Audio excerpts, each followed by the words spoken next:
This week's episode then I'm going to be speaking to a few of the guys who've just about to complete their very first operational tour.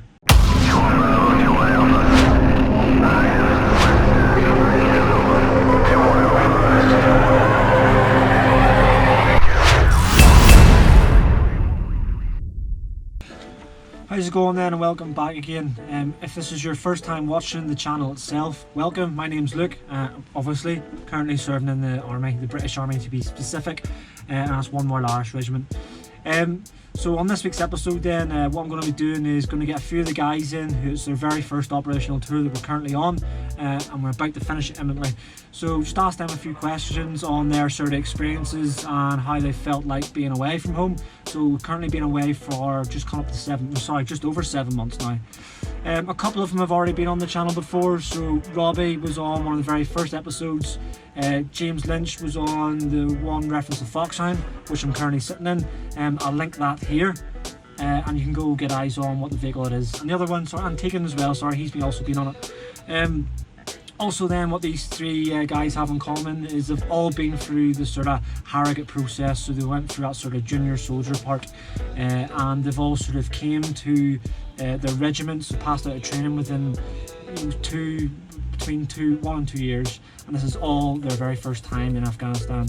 And with us just about to close up, we'll go and we're going to speak to them to find out what exactly how it was for them. Obviously, being a military channel, they obviously haven't seen us. It's about all things military. They have been all to do with how to join, mindset, and it has been sort of heavily specific on that sort of thing at the minute. Very soon then it's going to take a sort of a vlog direction, due to me going back to the UK and having leave and all that sort of stuff. So it's just giving you that sort of showing you what it's like to have a family and a life as well as serving in the military. So that'll be covered anyway. So if it's something you like, consider liking and subscribing, and don't forget to hit that bell icon, and that'll keep you up to date with any future any future sort of content. So what we'll do then, we'll jump in the back of the wagon, fast forward slightly, and we're going to meet the lads. And welcome back then. So obviously jumped ahead of time slightly from earlier on in the intro. We're obviously out on the ground, we're back in again. Using now obviously the little Foxhound as our recording studio to double up into a couple of things. This is obviously due to us so close to getting out of here, and we're having to bounce in around the place.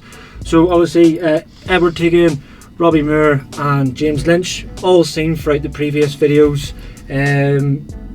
Tegan done one on life after training.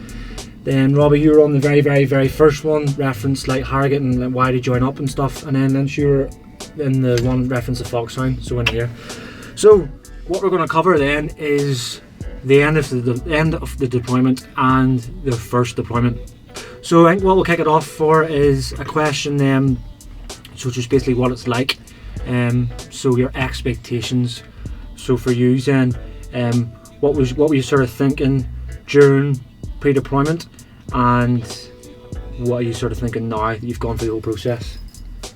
Just excited to get out of here, really. The PDT built it up so that we were ready for anything, basically. Like, it was quite fast paced, and then obviously coming out here is a bit slower paced than we expected, but it gave us time to have breaks in between tasks, QRF call outs and stuff like that. Yeah. Lynch? Oh, it's like the same. Really, it's what we've been training for. Yeah. Since we've been in Harrogate, Catterick as well.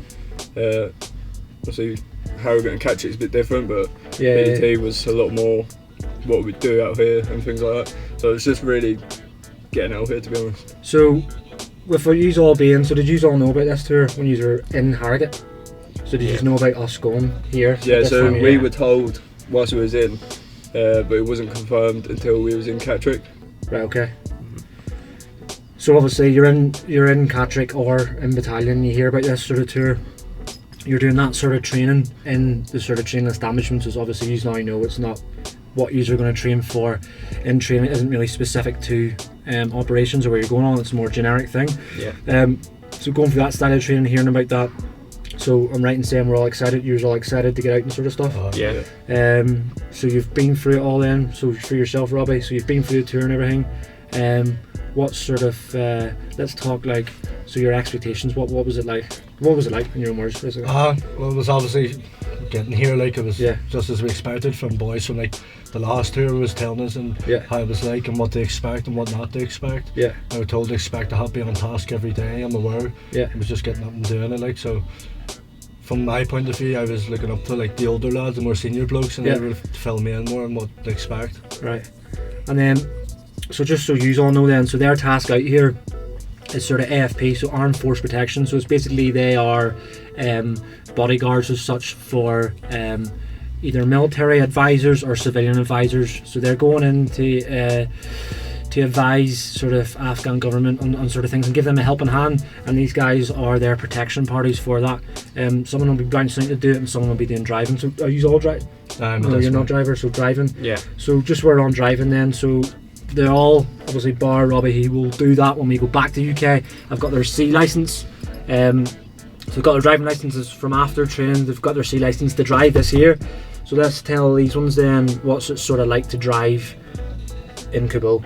It's definitely different from driving back in the UK.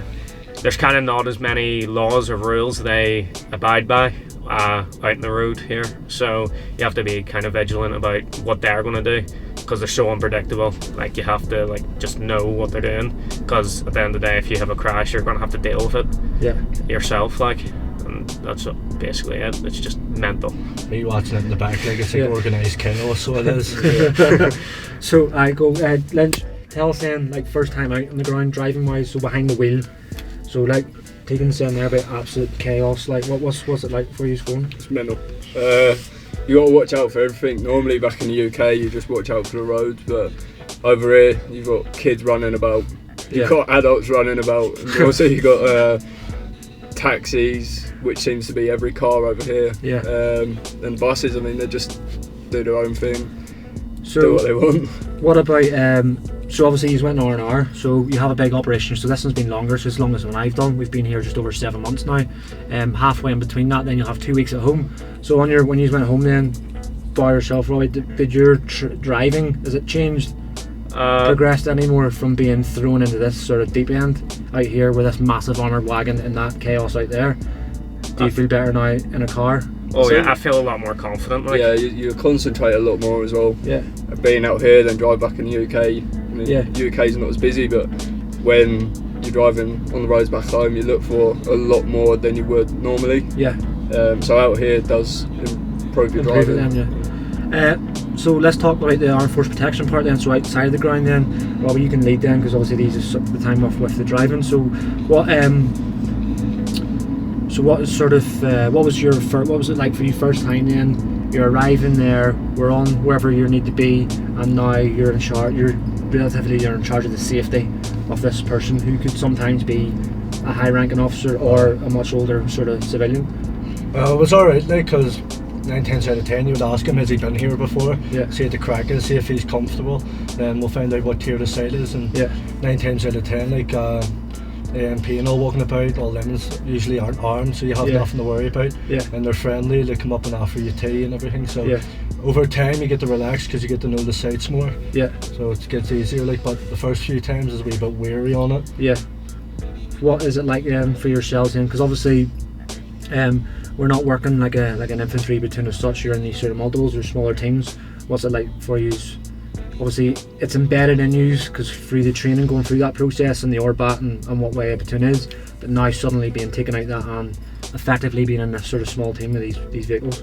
Well, it's a lot better because you're around everyone every day, working together, and you're able to like build that cohesion together to be able to work as a team, which is good, like, and you get to know each other better, and obviously after this we'll get to have a piss up and all that. So like you said there then, if you didn't catch it, so the last week's episode we touched on the rifle company. I sort of mentioned at the very end about sort of the stuff that sort of falls out after operational tours, so obviously you've just led us on to it. Then we'll talk a little about going home then, because it's very not telling exactly when, but hopefully by the time you're watching this we will be somewhere in the airspace, or if not home.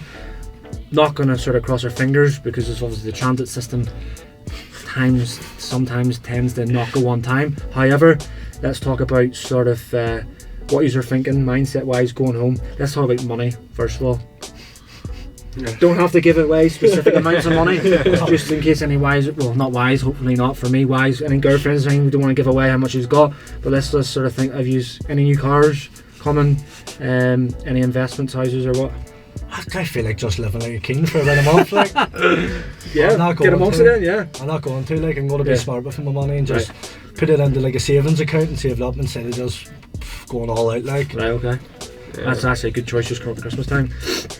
Used cars, no, you've got cars, both cars, no new cars going. Any holidays? You are getting a new car? Oh, no, I'm not getting a new car, no. And any holidays, anything coming up? Not really, I was just going to save it all for Christmas, really. What are you going to do at Christmas? Nothing, just buy everyone presents. Not giving too much away, just in case you're expecting loads from Tegan, if you're attached to Tegan in any way. That's actually like, right, there we go then, it's a different generation now, a lot smarter. I know my first tour, it was gone within a month, never to be seen again, all in hindsight, yeah. So obviously then we're talking about the sort of stuff that happens after an operational tour. We've got our sort of Christmas type going out as a company, which we're going, which is sort of touched on last episode, and then the skiing as well. You're all going skiing? Yeah. All of you, yeah. There you go. That's all completely as if like hardly any money there. What way are you thinking then of going actually home? So let's not think camp. Let's like home, leave Northern Ireland, wherever you are going to. What are you most looking forward to? Going to the Christmas market and having a wee stand, like just being with my family. Right, happy days, good, Tegan? Basically the same, just getting with the family, having a few drinks, stuff like that. Session. I'd session man on your back. So what have you missed the most? The food. Food? Yeah. Alcohol, like. We'll square that away in a minute. So alcohol, food, lunch. I'll say session as well. Session as well. Boys are keen for a drink. Let's talk accommodation wise then. What's accommodation be like while you've been on operations? Oh, it hasn't been too bad. You get a bed. Yeah, you get aircon. How many man rooms are you living in? 4-man rooms. We're living on. Are all relationships still quite tight within these rooms, or is there a bit touch and go and we can't wait to get away from people to get a bit of a break? A bit of both. Yeah. Bit of both? Both, like, Living on top of each other? You have your days, and then sometimes you just get sick of seeing each other day in, day out from the minute you go to bed and when you wake up. But I mean, after the tour's done, I mean, it's like everything, you put it behind you and you'll just crack on with the job. But to be fair, like if you don't really know someone, like the way I didn't really know Tegan, like we just threw in the room together and we ended up becoming decent mates, like so it helps as well. But I think just over 7 months, like that's that's big thing, like. And what about connectability back home again? Because some people then, if they're thinking about joining around the sort of same age group, they want to know like, so how do you, how have you remained in contact with friends, family, etc. back UK or wherever else? What way are you using that? Just all means of social media, Instagram, a FaceTime. So your Wi-Fi and stuff, phone cards, which is probably the same phone card I give you. Well, used to because you're my team. I give you when we first came, probably the same one you still got on your wall. Is that right? Yeah. We haven't no one uses phone cards anymore. Like just all Wi-Fi.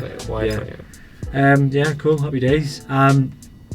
So going back soon, what would you? So a little bit of a tip and advice then for anyone then going on their first operational tour, because what I'll say then is obviously you're touched on they've got the accommodation, they've got Wi-Fi, got all this sort of stuff. The operation in Afghanistan has changed a lot from when it very first started, and what probably you have maybe seen on the news and internet, used to seeing the sort of Helmand province and all the sort of dust and sand and all them type of environments.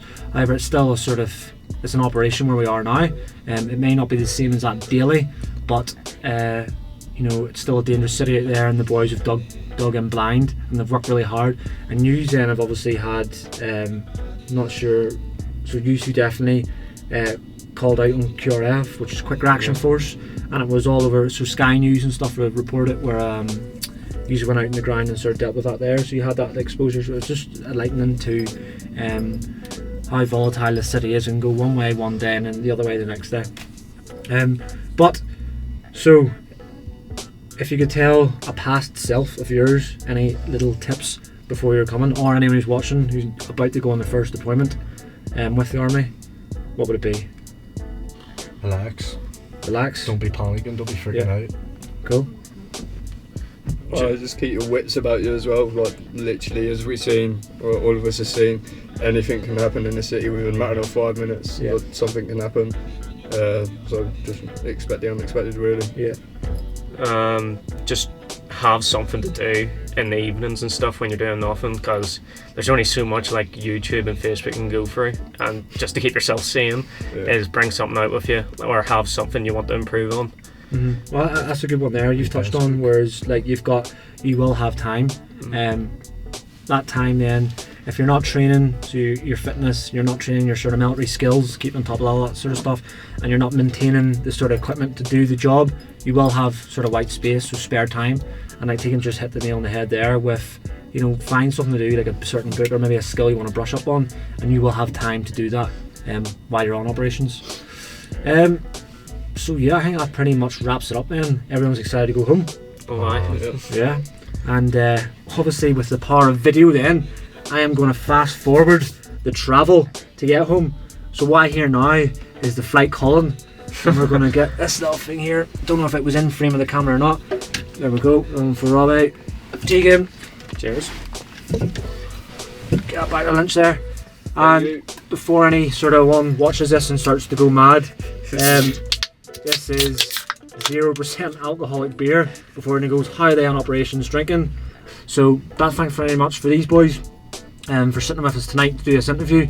If you continue to like the stuff we're sharing, give us a like and comment if you have any questions at all, get it down there. And if you don't want to put it publicly, obviously the Facebook and Instagram. If you have any questions specifically to any of these ones, hit me up on any of them sort of social media sites, and I'll get speaking to them and then get them to sort of contact you and feedback any questions you might have. So until then, we'll cheers these, and then we're going to go back, and hopefully next week's episode then we'll roll in a different recording studio and a totally different thing, because we're going to be back in the UK. But thanks very much, your support is greatly appreciated as always, and cheers to you boys. Congratulations for there, and cheers. See you soon.